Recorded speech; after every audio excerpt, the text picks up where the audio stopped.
Today we're gonna learn how to make books the lazy and easy way, my favorite. Stay tuned.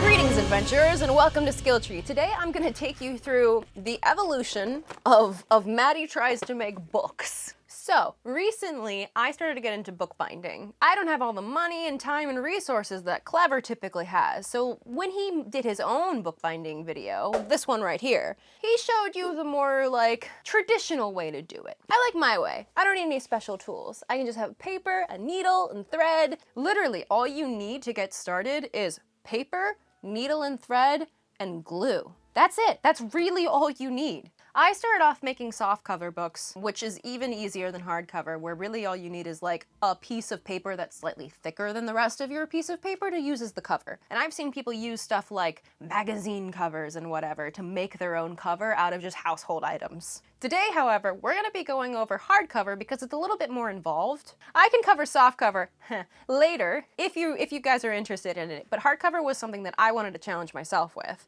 And even by the end of this video, I'm not quite sure if I would call myself having conquered this skill. So that's another one that I might want to cover again.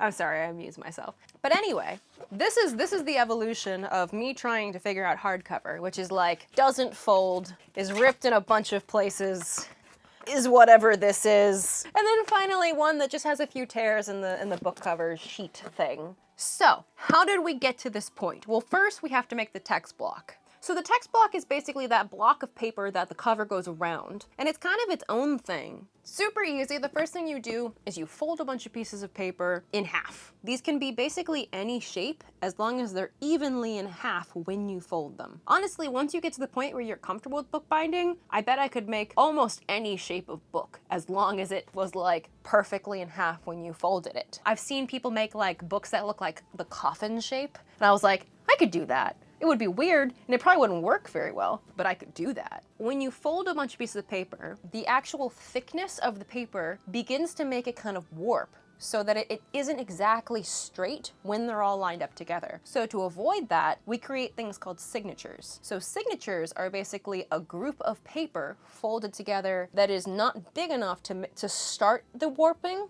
but is still like enough paper that you're not sewing together individual pieces. I like to do signatures of 5 pieces of paper folded together because each piece of paper you put into it is going to add 4 pages for each of the different sides. So 4 times 5 is 20, which gives me a really even number to figure out how many pages are going into my book. So with 5 pieces of paper folded together, and you can do this individually and then put them together, or you can honestly just fold them all together and then use a bone folder to flatten them. I tend to prefer the second one just because as I've gotten more comfortable, I've gotten lazier and figured out that you can do that. But if you lean on the more perfectionist side, you can do them individually and then just put them together after. The one thing I will say is as you go through all this, try to keep your signatures in the same order no matter what you do, and the same orientation. If it helps, when you line them up, mark in maybe a diagonal line so that you know exactly how they line up and also which side is the top or bottom. The best place to do this would probably be on the spine since it's not going to show. You can just mark one of the sides so that you know that's the top. And then it also goes in this direction. So that's actually a thought I had after this video. Almost all of my books you'll see a bit of unevenness in the pages, and that's just because I forget which direction my pages are up from down when I'm sewing, and I accidentally flip them, so some pages are further up or further down. Learn from my mistakes. So anyway, once you have enough of these signatures, I forget which number this book is that is most of the footage, but I know it's more than 200 pages because I recently did another one that was 200 and it was thinner than this one. Once you have all the pages folded, you want to line them up in the orientation and the order that you want them in. Then you're going to cut lines into the top where you want your stitches. So I made my measurements about 1/2 inch apart, starting from the end of the spine to the other end of the spine. I like to start on either ends of the spine and then come toward the center so that I know they're going to be even up until maybe the middle. Whereas if you start from one end and then it ends up not being you don't have enough space to end it by the other end, it can be a little bit more wonky than say the middle being a little bit bigger gaps on either side. To make sure these are as even as possible, I like to clamp the books together. You don't need a full-on book press. I usually just get cheap chipboard and then clamp them together on either side just to hold them there. And that's super cheap to get on like Amazon. I think I got some like hand clips and then some small pieces of chipboard, and that's what I've used for all of my bookbinding so far. And honestly, as I've gotten more comfortable, I've just started doing it by hand, which really isn't a good habit to get into, where you just hold it and just saw. But, you know, whatever floats your boat. But the more care you take into it, the cleaner the final result. Speaking of cutting into it, what I'm doing here is I'm basically marking each of the stitching holes that I'll then use to sew the signatures together. There are different ways to do this. You can either go through each individual signature after you've marked them and use an awl or something to poke through the holes. That takes a really long time and also can lead to them not being perfectly lined up. I've found that the best way to do it is to press them together and then draw out your lines and then use either like a serrated knife or even like a saw to put in really straight cuts. If you cut them deep enough, you don't have to go through and punch them with the awl at all. But even if you don't, at that point you've cut enough away that you could very easily punch the rest of the way through with your needle. So, speaking of the needle, at this point, we are pretty much ready to start sewing it together, which is the most time-consuming part of bookbinding. But honestly, it's never taken me for more than a couple of hours to really finish a chunky book. I think this one, which is like maybe 300 to 400 pages, took me like 2 to 3 hours to finish with like focusing on doing it, or even just doing it in the background while watching TV. I could totally count out how many pages they have by how many signatures, but I'm not gonna do that. I'm just gonna continue to not know anymore. So now is the process where I try to describe to you how to sew these together, which is something called, so there's 2 different stitches which get constantly described as the other one, which is the Coptic stitch, and then there's the kettle stitch. I genuinely, with my research, cannot confidently tell you which one is which. Either way, I'm gonna show you how to do it, whichever one it is. But basically what you're gonna do is you are going to take your needle, which when it comes to bookbinding, a curved needle is best. As for the thread, I've been mostly using the wax thread that comes with the bookbinding kit that I got, which by the way, this is the bookbinding kit I got off Amazon, and it honestly has everything that I have ever used to bookbind besides the glue.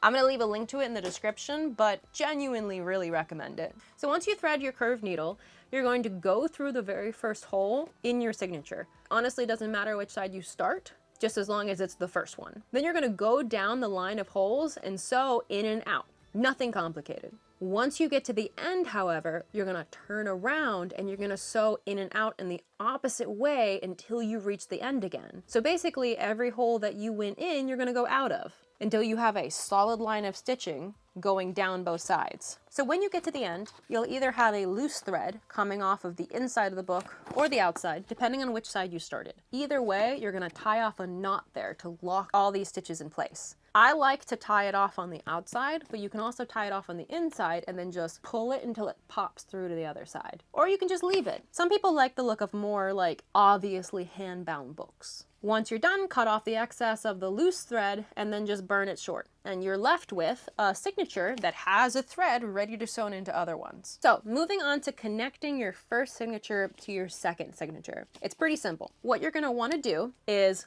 loop your thread underneath the loop of your first stitch. Basically what you're trying to do is make sure that the ends of your book hold tight together. So once you are pushed into the next signature, you're gonna loop it around and pull out the next hole. So you're gonna notice that there are 2 loops on either side of the hole next to the hole you just came out of on the previous signature. You're gonna loop into the first one and out of the next one, basically around the hole of the previous signature. And then you're gonna go back into the original hole of the second signature you just came out of. Sounds complicated, but I guarantee as soon as you kind of get it, you're like, oh, that is surprisingly easy. And that's what you're gonna do all the way down to the very end. Then you're gonna continue what you did with the very first one, loop around the previous thread to make sure your ends hold together, and go into the next signature. Moving on to the third signature is where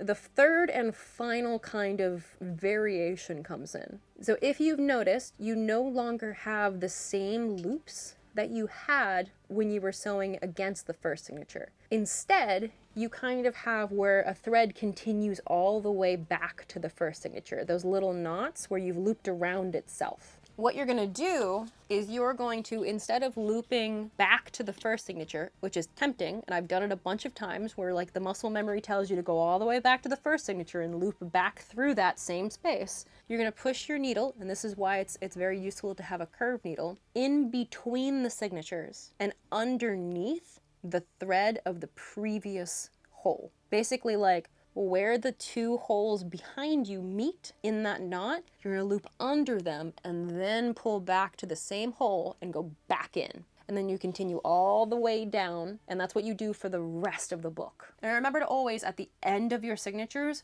loop the previous one in before you move on to the next one, or they will start to kind of pull apart at the ends. So once you're done with your text block, you've added all of your pages. When you get to the end of that signature, you just tie a knot into, I would recommend the loop of the previous signature, just so it holds it tight there. Then you just cut the thread and use a lighter to burn it short, especially if it's wax thread, because it will burn really nicely and stick to each other. But once you're done, to make sure it'll kind of reinforce the spine, you want to put it back into your either book press or makeshift book press, or just don't put it in a book press and just put weight on it afterwards to let it dry correctly. But once you're done with the stitching, then you're gonna go back over the spine with glue. So when I was doing research, this brand Linico came up a lot when it came to adhesive for books. That's because it's flexible, it dries clear, and it also is like non-acidic. So that means it won't yellow the pages, it won't crack, it's not visible after it dries. And the flexible is really important because you're gonna be flexing it a lot. I'm pretty sure this one, we used like Elmer's glue, because Clever forgot to keep the cap on the one that I sent him, so it turned into just a tube of Jello. It was fun to find out though, but it holds really well. I haven't had any issues with like it feeling like I haven't applied enough glue. I find that when I glue things together, they are, especially if it's paper, they are the same thing now. So what we're gonna do is we're gonna apply a few layers of this glue to the spine, letting it dry completely, at least 30 minutes between them. So to make my pages a little bit more straight, I actually took some sandpaper and ran it along the edges of my text block. While it won't fix all of the unevenness unless I really wanted to go at it, it's surprising how easily you can sand paper. I guess it makes sense, it is just very thin wood. But once the text block itself is done, then we want to move on to reinforcing the spine. So I've done this a few different ways. My favorite is to take basically like a book cloth, or like any kind of like thin fabric that's gonna hold really well to the spine of the book. It can be anything from like a piece of scrap fabric that you have, or like cheesecloth you have lying around. The book cloth that I'm using is kind of an in-between. The book cloth that I'm using is like an in-between. It's kind of like a really coarse cheesecloth. Again, I got it off Amazon. Almost every single material that you see is a material that I ordered to Clever's house so that I could do the project when I showed up. I'll list all of it in the description below, but pretty much what I list, you should be able to make a book. If this one's a little disjointed, I did this project like a month ago, but like shout out to Clever and him doing all these projects in a weekend, because it's a lot to not only do these projects, but then also to do the whole other project of filming it, getting different camera angles, remembering to do all that while you're learning something new. It takes a while, and I didn't do the talky part before the weekend ended and I had to leave. So I'm doing it now, and suffer through with me. So to apply this fabric, there's two different ways that I've seen it done.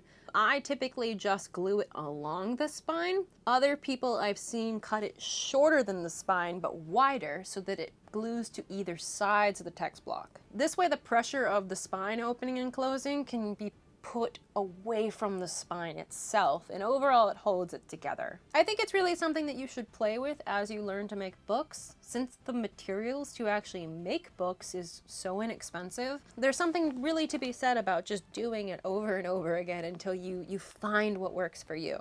That is in no way the objectively correct answer. I also am learning. Onto the end of each of the spines, I also add what, I forget the name of it. I'll add it to the description below, but it's basically like a little piece of fabric that sticks out a little bit so it protects the edge of the paper along the spine. I use some pre-made end caps things, whatever they're called. You can make them from scratch, but that's a little advanced for me right now. They're really easy to add. You just cut them to the width of your spine and then glue them onto the end with the extra thick part going over the edges of your spine. It keeps the edges of the pages from like pushing up against things and getting caught. So from here, you basically have a text block. You have a working pieces of paper that are stitched together that you could use as a journal or anything without a cover. But the cover's the fun part, man. So for this video, I'm doing my first ever hardcover. And as we can see from the various iterations I went through, it took me a few times to understand exactly what I was doing. So to make a hardcover, we have to have this thing that actually makes it hard. So I don't use it in this book, but I use it in a later book. I found, again off Amazon, a really good chipboard to use for it. But unfortunately, the chipboard that I ordered when I originally made this was too thin. So I ended up using a random board that I found just in Clever's workshop, which was much thicker and harder to cut than chipboard. So how you do it is you want to take your text block and you want to measure the width of it. For the front and the back of the cover, you want to take that width and you want to add about like 1/8 of an inch. Basically, you want it to be able to go to the back of the text block, to the front of it, and then overhang it just a little bit. When it comes to how tall you want your piece, you want to measure how tall it is, and then you want to add somewhere between 1/4 and 1/2 of an inch, which is basically however much space you want on either side in half, because like half of it's going to be on top and half of it's going to be on bottom, and that's going to be your overhang there. Those are the measurements that you want to kind of lay out on your chipboard to cut out. For the spine, you're going to measure the width of your text block. Then the other side of your spine is going to be like the height of your other measurements. Once you cut out all of your chipboard, then you're going to want to roll out whatever you're going to be using to cover it all. I'm using this fake leather that I also got off Amazon. Shout out to Amazon, I guess, for being able to supply crafting materials to another person's house on short notice. But like, I honestly recommend it. It's super cheap. I've been able to make several books from it. It gives you a decent amount and it teaches you kind of how to make books without investing too much into it. So when you lay all that out, you want to kind of lay it out first before you cut it. You're gonna lay out the measurements of your actual chipboard cutouts. Then you're going to measure about 1 inch back from each side and outline everything. This is going to give you enough material to fold back onto the chipboard and like make sure your edges are nice and smooth. You also want to leave about somewhere around like 1/8 of an inch in between the spine and the other two pieces. This is going to give it enough actual like space to fold because it needs that space to be able to move and it can't be pressed up directly next to each other. Then the only thing left to do is really glue it all together. So since I only had Elmer's glue at this point, I decided to use barge cement. You can still use the original glue that you used to glue the book together. I just didn't trust Elmer's glue to hold something a little bit more sturdy. I trusted it to hold paper together, but maybe not like a piece of chipboard and like leather. But hey, experiment with it, see what works for you. So barge cement is interesting in the sense that you need to apply it to both sides of what you're going to glue, then let it dry until it's tacky. Basically, it cures to the point that when you eventually put it together, then it sticks. If you try to put it together when it's still wet, it'll just pull apart again. So once it was cured, I pushed all of my chipboard pieces into the cover. The last thing you're gonna wanna do is you're gonna wanna cut the corners. And this is so that when you lay them on top of each other, they're not like folding over each other, but instead meeting the other. You wanna cut an even angle just off of the corner itself. So basically leaving about the thickness of the chipboard away from the edge of the chipboard, giving it enough space to wrap around the chipboard before it meets itself. If you cut it directly next to the chipboard, it will leave a gap. 3 dimensions. They're fun to figure out as you're crafting. Leaving me with a final product that I could apply more barge cement to, and then fold up the edges of the leather so that it's stuck securely to the chipboard. So this is when we get into the concept of end pages. So end pages are basically like a slightly thicker and nicer piece of paper that you glue to either end of the text block that lets you connect it to the chipboard. So for the end pages, you want to fold it so that the design is on the inside. That's because those are the sides you're gonna glue so that when it opens, you have the design. I've made this mistake before. Make sure your end pages are folded the correct way. So I've seen people glue it onto the text block first and then glue it onto the book, but I think I find it easier if I glue it onto the cover first and then press the text block down onto it. So I'm not quite like fighting to line it up as much. So what I did is I put barge cement on the cover side of things and then I pressed the end page into it. Then I applied barge cement to both the cover page and the text block and pressed those two together.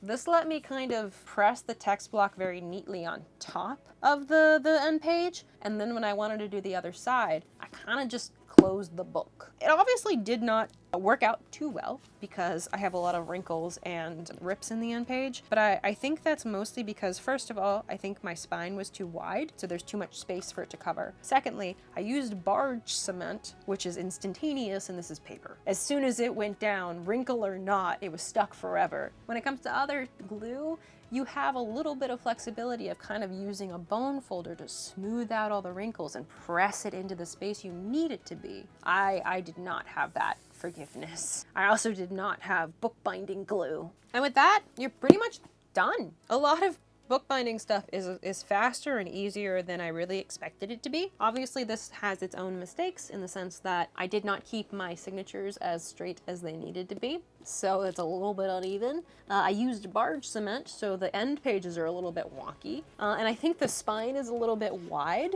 so like it didn't make it easier for the end pages to cover all that space. But I used this during Reckoning, and it's a genuine journal. Like it works really well. I imagine like as time goes on, it'll work even better when it comes to genuinely using it, because it will like soften and such. But as long as I'm like using actual glue and refining the size that I cut the chipboard, I can see making these over and over again and not really being able to tell the difference between it and something I bought in the store. So I'm pretty proud of my little journal and all of its mutated brethren that came before it. But yeah, that's pretty much it. If you have any advice when it comes to making either just, I don't know, man, fixing the spine problem, like all the research I do, it still ends up too big. I guess I could just make it smaller, but I'm scared to. Or anything else, just leave it in the comments below, and if you liked the video, leave a like and subscribe. I really have a big goal for my videos to do better than Clever, so I can prove that I should come up more often and craft. Because man, I get tired of being in my little editing cave, and I like making stuff, and I like doing all the weird skills that he doesn't. I'm going to go and make more books because this is weirdly addicting,